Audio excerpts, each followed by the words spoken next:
Hello friends, welcome to home class with Nidhi. आज हम लोग डिस्कस करने वाले हैं सेल वॉल के बारे में, एंडोप्लाज्मिक रेटिकुलम के बारे में। साथ ही साथ हम लोग जानेंगे कि ये prokaryotic cells and eukaryotic cells क्या होते हैं और इन दोनों में डिफरेंस क्या है। So let's start. Cell wall, it is present only in plant. अब ये जो होते हैं सिर्फ प्लांट सेल्स में ही पाए जाते हैं। एनिमल सेल्स में इनका कोई नामो निशान नहीं होता। It is made up of cellulose. ये सेलुलोज, जैसे हमने पहले पढ़ा था कि जो सेल मेम्ब्रेन है वो लिपिड और प्रोटीन से मिलकर बना हुआ है, वैसे ये सेलुलोज से बना हुआ। It is outer most boundary of it is the outer most boundary. ये सेल मेम्ब्रेन के भी बाहर, यानी सेल मेम्ब्रेन को भी ये कवर करता है। It provide safety to cell membrane as well as the whole cell. ये सेल मेम्ब्रेन को भी सेफ्टी प्रोवाइड करता है, साथ ही साथ ये पूरे सेल को भी सेफ्टी प्रोवाइड करता है। जिस तरह सेल मेम्ब्रेन डिफरेंशिएट प्रोवाइड करता था, वैसे ही ये तो अब सेल मेम्ब्रेन को भी कवर कर रहा है, तो ये पूरे सेल को और अच्छी तरीके से डिफिनेट शेप प्रोवाइड कर रहा है। ये साइटोप्लाज्म जो हर सेल में पाया जाता है, जिसके बारे में हम लोग ने पहले पढ़ा, ये उस साइटोप्लाज्म को डाइल्यूट होने से बचाता है कि अगर हो सकता है पानी आए तो ये उसे रोक ले। जैसे सेल मेम्ब्रेन सेलेक्टिवली परमिएबल था, ये उस तरह सेलेक्टिवली परमिएबल नहीं होता, ये परमिएबल होता है। ये हर चीज को आने जाने देता है, लेकिन तब भी ये पानी को रोकता है थोड़ा साइड, जिसकी वजह से साइटोप्लाज्म डाइल्यूट ना हो जाए। इसका स्ट्रक्चर कुछ इस प्रकार होता है। ये प्लांट सेल है। ये प्लांट सेल का ये आउटर मोस्ट बाउंड्री जो है, ये आउटर मोस्ट बाउंड्री, ये हो गया हम लोग का cell wall. Inner most boundary, ये जो अंदर का लाइट ग्रीन टाइप का जो बाउंड्री है, ये जो अंदर साइड से है, ये हो गया हम लोग का सेल मेम्ब्रेन। और ये जो आउटर साइड से है, ये हो गया हम लोग का सेल वॉल। इसमें भी बहुत सारे प्लांट सेल्स में तरह तरह के ऑर्गेनल्स होते हैं, जिनके बारे में हम लोग आगे पढ़ेंगे। ये हम लोग ने समझा सेल वॉल के बारे में। अब बात करते हैं एंडोप्लाज्मिक रेटिकुलम की। अब एंडोप्लाज्मिक रेटिकुलम सेल में कुछ इस तरह से पाया जाता है। ये लंबा लंबा, ये हर सेल्स में पाया जाता है। ये एनिमल सेल्स में भी पाया जाता है और प्लांट सेल्स, जैसे मैंने इसमें दिखाया, ये एंडोप्लाज्मिक रेटिकुलम। ये नेटवर्क लाइक स्ट्रक्चर है, जैसे कि हमने इसमें दिखाया कि ये नेटवर्क लाइक स्ट्रक्चर हर एक कनेक्टेड है, अलग अलग नहीं है, ये हर एक कनेक्टेड है, नेटवर्क लाइक स्ट्रक्चर है। और एक तरह से हम कह सकते हैं कि ये ट्यूब लाइक स्ट्रक्चर भी है। ये दो तरह के होते हैं। एक होता है स्मूथ ईआर और एक होता है रफ ईआर। अब स्मूथ ईआर और रफ ईआर क्या होता है, जैसे कि अब ये एंडोप्लाज्मिक रेटिकुलम है, इस पर ढेर सारे एक स्मॉल और राउंडेड बॉडीज चिपके हुए रहते हैं, जिन्हें हम लोग राइबोसोम्स कहते हैं। इन राइबोसोम्स के बारे में हम नेक्स्ट टाइम जानेंगे। ये राइबोसोम्स जब एंडोप्लाज्मिक रेटिकुलम पे चिपके रहते हैं, तब उस एंडोप्लाज्मिक रेटिकुलम को रफ एंडोप्लाज्मिक रेटिकुलम कहते हैं। और जब वही सिर्फ एंडोप्लाज्मिक रेटिकुलम होता है, जिसपे कोई आरी राइबोसोम्स नहीं चिपके रहते हैं, तब उसे नॉर्मली स्मूथ ईआर कहते हैं, यानी स्मूथ एंडोप्लाज्मिक रेटिकुलम कहते हैं। ये दोनों टाइप्स होते हैं। जैसे कि ये वाला है, इस पे आप देखोगे तो छोटे छोटे राइबोसोम चिपके हुए और ये एकदम स्मूथ है। तो ये स्मूथ ईआर हो गया और ये रफ ईआर हो गया। It helps in the transportation.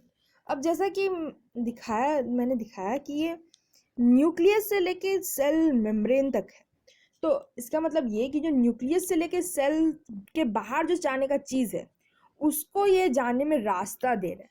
और जो सेल के बाहर से न्यूक्लियस तक आने का सामान है, उसको ये अंदर आने का दे रहा है, रास्ता प्रदान कर रहा है, रास्ता दे रहा है, प्रोवाइड कर रहा है।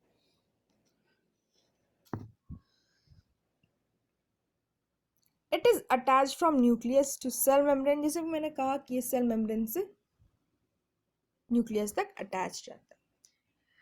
अब जो आर है वो सेक्रेट करता है प्रोटीन।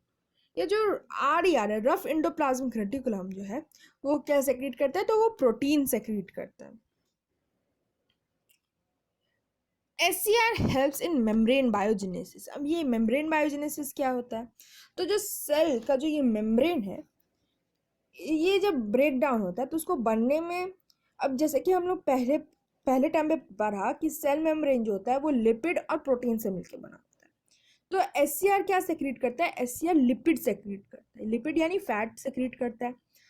और जो प्रोटीन मौजूद रहता है, चाहे वो RER से ले या फिर कोई और ऑर्गेनल से ले, जो सेल में मौजूद होता है उसको मिलके सेल मेम्ब्रेन फॉर्म होता है। जब सेल डिवाइड करता है तब जो उसका मेम्ब्रेन फॉर्म होता है वो इसी मेम्ब्रेन बायोजेनेसिस की वजह से होता है।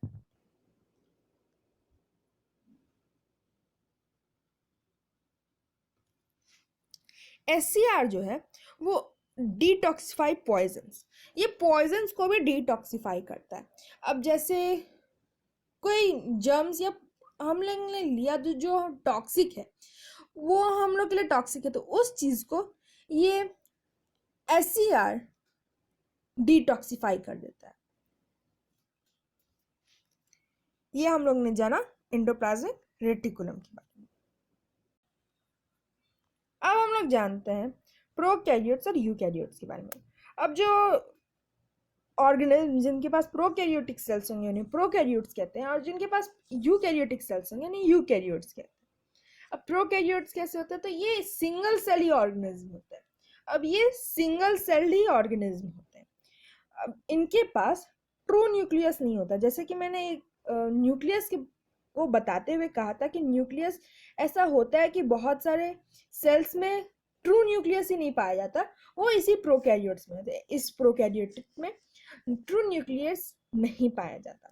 और भी जो मेम्ब्रेन बाउंड ऑर्गेनल्स होते हैं, अब सेल में तो बहुत सारे ऑर्गेनल्स होते हैं लेकिन जो मेम्ब्रेन बाउंड ऑर्गेनल्स होते हैं वो इसमें पाए नहीं जाते यूकैरियोटिक्स में। अब ये सिंगल सेल भी हो सकता है लेकिन ये ज्यादातर मल्टी सेल्ड ऑर्गेनिज्म। अब इसके पास ट्रू न्यूक्लियस होता है, साथ ही साथ इसके पास मेम्ब्रेन बाउंड ऑर्गेनल्स भी होता है। अब हम जानते हैं अब हम लोग समझने वाले हैं कि प्रोकैरियोटिक और यूकैरियोटिक सेल्स में क्या डिफरेंस है। जो प्रोकैरियोटिक सेल्स हैं उनका साइज थोड़ा छोटा होता है, वो 0.1 माइक्रोमीटर से 5 माइक्रोमीटर तक बड़े हो सकते हैं, उनका डायमीटर इतना बड़ा हो सकता है। वहीं यूकैरियोटिक सेल्स का डायमीटर 10 से लेके 100 माइक्रोमीटर तक हो सकता है। माइक्रोमीटर मतलब बहुत छोटा, मतलब हम जिसे देख ही ना सके इतना छोटा। It lack a true nucleus, इसके पास ट्रू न्यूक्लियस नहीं होता है, वहीं इसके पास ट्रू न्यूक्लियस होता है। इसके पास मेम्ब्रेन बाउंड ऑर्गेनल्स नहीं होते, जैसे कि ER, इसके बारे में हमने जाना, गोल्गी बॉडीज और माइटोकॉन्ड्रिया, जिसके बारे में हम लोग नेक्स्ट टाइम पे भी पढ़ेंगे। इसके पास वो सारे मेम्ब्रेन बाउंड ऑर्गेनल्स होते हैं।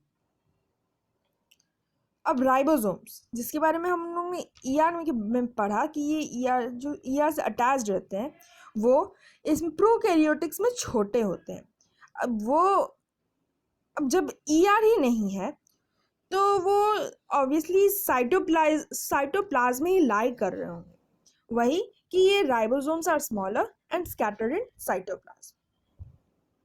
और जब यूकैरियोटिक्स की बात आई तो उसमें ER है, तो उसमें राइबोसोम्स आर बिगर, बड़े होते हैं as compare to prokaryotic cells. और जो वो अटैच किससे होते हैं, ER से, और कुछ साइटोप्लाज्म में स्कैटर्ड होते हैं।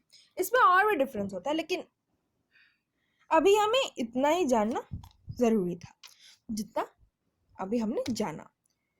तो आज के लिए इतना ही। Thank you. अगर आपको ये वीडियो अच्छा लगा हो तो प्लीज़ लाइक करें और सब्सक्राइब करें।